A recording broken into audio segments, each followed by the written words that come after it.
बहुत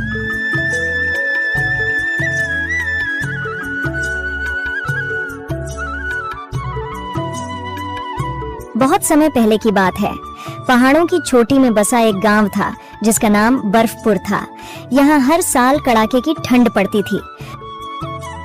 अरे बाप रे बाप, आज तो जबरदस्त ठंड पड़ रही है। ये ठंड तो दिन ब दिन बढ़ती ही जा रही है। भाई कहीं हम इस बर्फ में जम ही न जाए। ऐसा लग रहा है जैसे सर्दी इस बार सारे रिकॉर्ड तोड़कर ही मानेगी। हाँ भाई, तुम बिल्कुल सही कह रहे हो। इतनी ठंड लग रही है कि रजाई से बाहर निकलने का मन ही नहीं करता। बस दिल करता है कि पूरा दिन गर्मा गर्म चाय पीते रहें और कहीं जाने की जरूरत ही न पड़े। उसी गांव के एक कोने में एक टूटी फूटी झोपड़ी थी जहां रमेश अपने परिवार के साथ रहता था। रमेश एक गरीब मजदूर था जो अपनी पत्नी सुनीता और 2 छोटी बेटियों पूजा और राधा के साथ शहर के एक कोने में बनी झुग्गी में रहता था। वह दिन भर मेहनत मजदूरी करता था और जो थोड़ा बहुत कमाता था उसी से घर का गुजारा चलता था।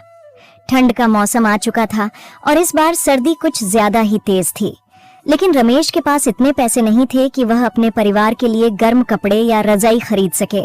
रात का वक्त था, बाहर ठंडी हवा चल रही थी और उनकी झुग्गी के अंदर भी ठंड का असर महसूस हो रहा था। उनके पास सिर्फ एक पतली सी चादर थी जिसे सुनीता ने अपनी बेटियों पर डाल दिया था। रमेश और सुनीता ठंड में सिकुड़ते हुए बैठे थे। सुनीता ने एक पुरानी साड़ी ओढ़ रखी थी, लेकिन वह ठंड से बचने के लिए काफी नहीं थी। सुनीता ने धीरे से कहा, सुनती हो, अगर हमारे पास और रजाई होती तो कितना अच्छा होता ना, फिर हमें इतनी ठंड नहीं लगती। इस वक्त मुझे इतनी ठंड लग रही है कि तुम सोच भी नहीं सकते, और मैं ये भी जानती हूँ कि तुम्हें भी ठंड लग रही होगी, बस तुम बोल नहीं रहे। काश हमारे पास रजाई न सही लेकिन कुछ लकड़ियाँ ही होती तो हम उन्हें जलाकर थोड़ी गर्मी ले लेते। कम से कम बच्चों को भी थोड़ी राहत मिल जाती और ये सब रात इतनी मुश्किल न लगती। सुनीता, तुम ऐसा मत बोलो, वरना मैं भी हिम्मत हार जाऊंगा। तुम चिंता मत करो, मैं अभी जाता हूँ और घर के लिए कुछ लकड़ियाँ लेकर आता हूँ। फिर हम अपनी झोपड़ी को थोड़ा गर्म कर पाएंगे और बच्चों को भी थोड़ी राहत मिलेगी। रात के अंधेरे में रमेश अपने पुराने जूते पहने कांपते हुए बाहर निकला। गलियां सुनसान थीं, लोग अपने गर्म घरों में दुबके हुए थे, लेकिन रमेश को अपने परिवार की चिंता थी। भाई, अगर तुम्हारे घर में कुछ फालतू लकड़ियाँ हो तो मुझे थोड़ी दे देना। मेरी बीवी और बच्चे ठंड में तड़प रहे हैं। हमारी छोटी सी झोपड़ी इतनी कमजोर है कि अंदर तक ठंडी हवा आ जाती है। कृपा करके मेरी थोड़ी मदद करो। अरे भाई, मेरे पास कोई फालतू लकड़ियाँ नहीं है। जो भी है वो मेरे अपने घर के लिए ही हैं। तुम्हें हर बार मदद चाहिए होती है, लेकिन मैं हर बार नहीं दे सकता। जाओ, जाकर इस बार कहीं और भीख मांगो, मैं तुम्हारी कोई मदद नहीं कर सकता।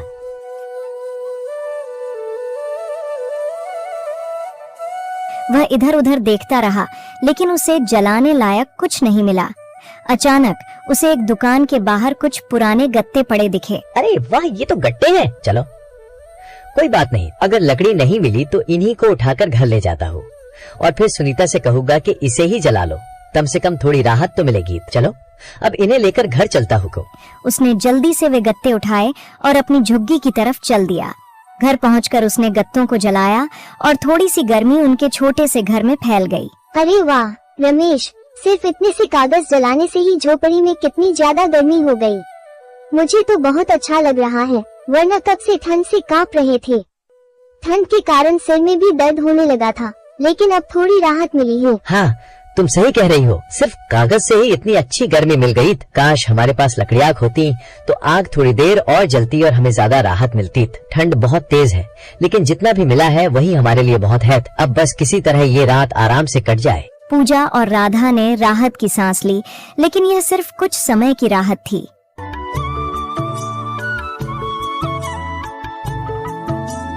अगली सुबह जब रमेश काम पर गया तो उसने देखा कि बहुत से मजदूरों को ठंड के कारण काम नहीं मिल रहा था।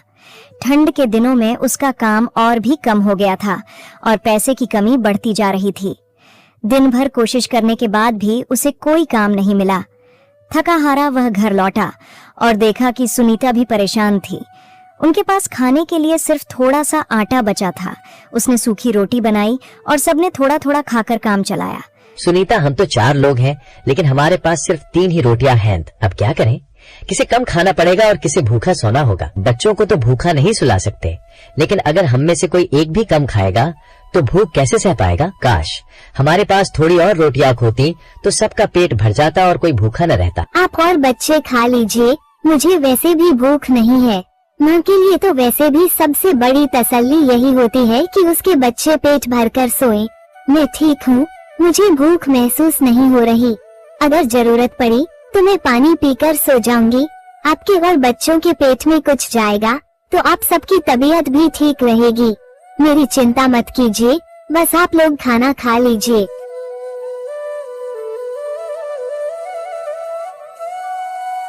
रात फिर से आ गई। ठंड और बढ़ गई थी। पूजा ठंड से कांप रही थी। रमेश को समझ नहीं आ रहा था कि वह क्या करे। उसके पास न तो कोई कंबल था, न ही कोई और साधन। तभी उसे याद आया कि पास की कॉलोनी में एक साहूकार रहता था जो पुराने कपड़े दान करता था। अगली सुबह रमेश हिम्मत जुटाकर साहूकार के घर गया। उसने झिझकते हुए कहा, साहब, क्या आपके पास कोई पुराना कंबल या रजाई है? अगर है तो कृपया जल्दी दे दीजिए। मेरे घर में सिर्फ एक ही रजाई है जिसे मैं अपने बच्चों को उड़ा देता हूँ, मगर खुद ठंड से कांपता रहता हूँ, इसलिए मैं आपसे मदद मांगने आया हूँ। अगर आपके पास कोई पुरानी चादर या कंबल भी हो तो कृपया मुझे दे दीजिए। चाहे वो फटी हुई ही क्यों न हो, किसी तरह ठंड से बचने के काम आ जाएगी। साहूकार ने उसे ऊपर से नीचे तक देखा और फिर कहा, भाई, तुम्हारी हालत सुनकर दिल दुख गया। ठंड सच में बहुत कड़ाके की पड़ रही है और बिना गर्म कपड़ों के रहना बहुत मुश्किल है। रुको, मैं देखता हूँ।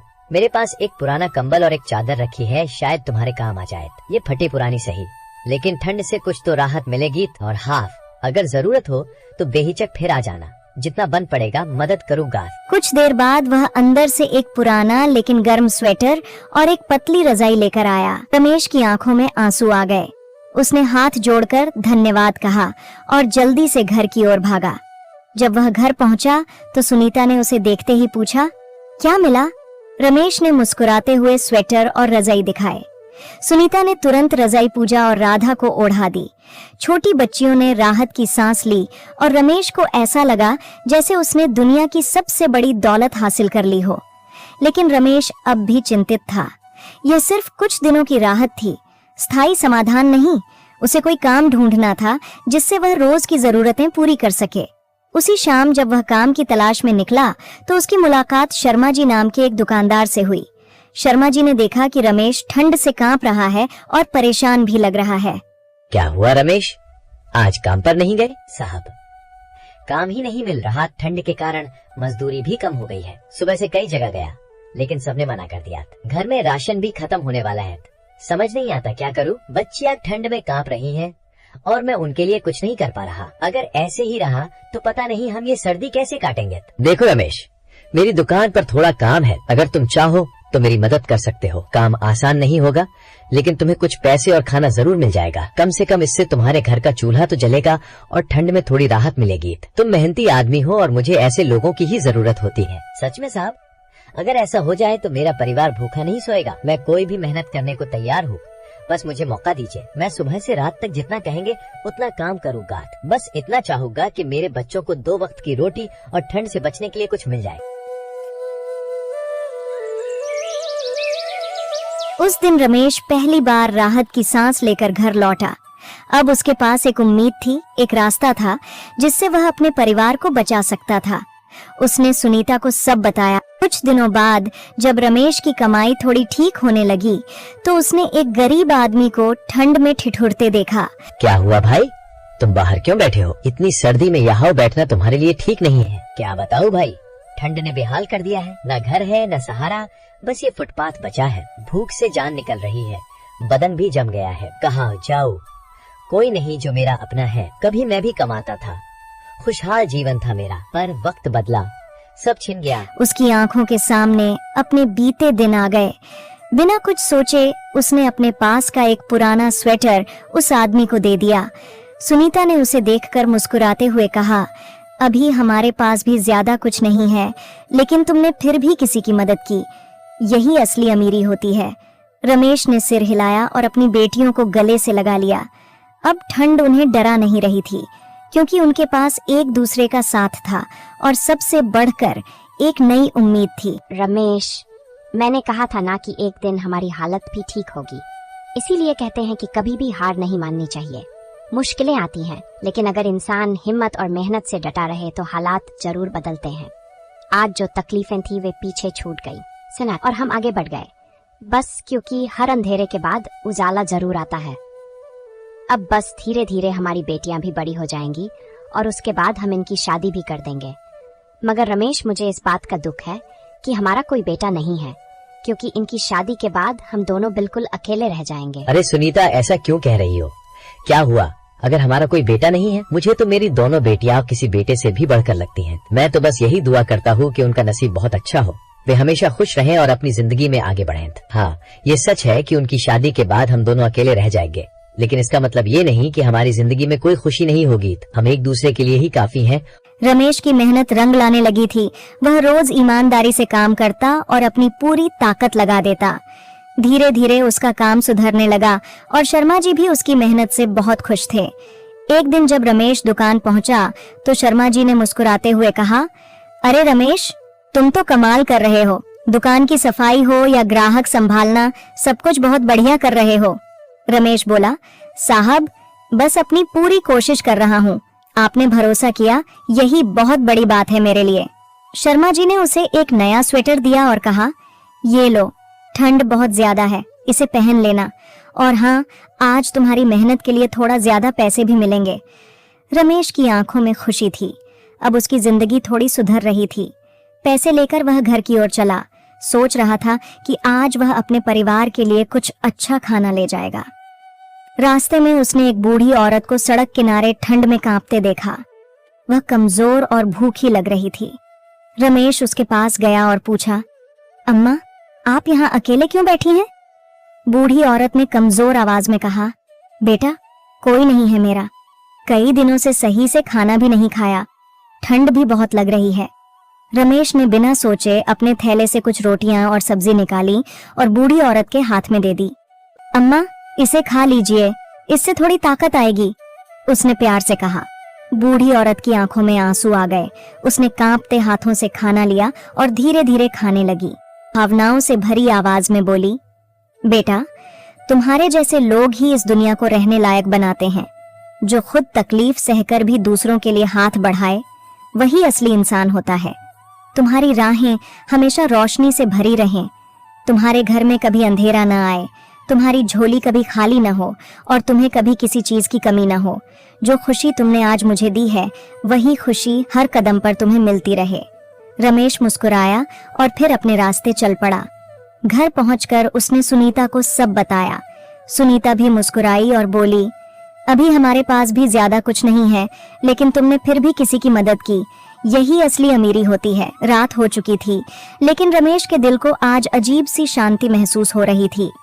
उसने अपनी बेटियों को प्यार से सुलाया और सुनीता के पास बैठकर बोला, अब हालात पहले जैसे नहीं रहे, काम भी मिल गया है और धीरे धीरे चीजें बेहतर हो रही हैं। सुनीता ने हल्की मुस्कान के साथ कहा, हाँ, लेकिन असली खुशी तो इस बात की है कि हम मुश्किलों के बावजूद इंसानियत नहीं भूले।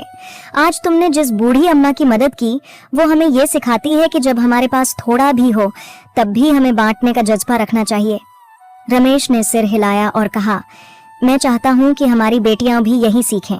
मेहनत करो, ईमानदारी रखो और जब भी मौका मिले जरूरतमंद की मदद करो। कुछ ही दिनों में रमेश की मेहनत और भी रंग लाने लगी। शर्मा जी ने उसे दुकान की जिम्मेदारी बढ़ा कर दी और उसकी मजदूरी भी पहले से ज्यादा कर दी।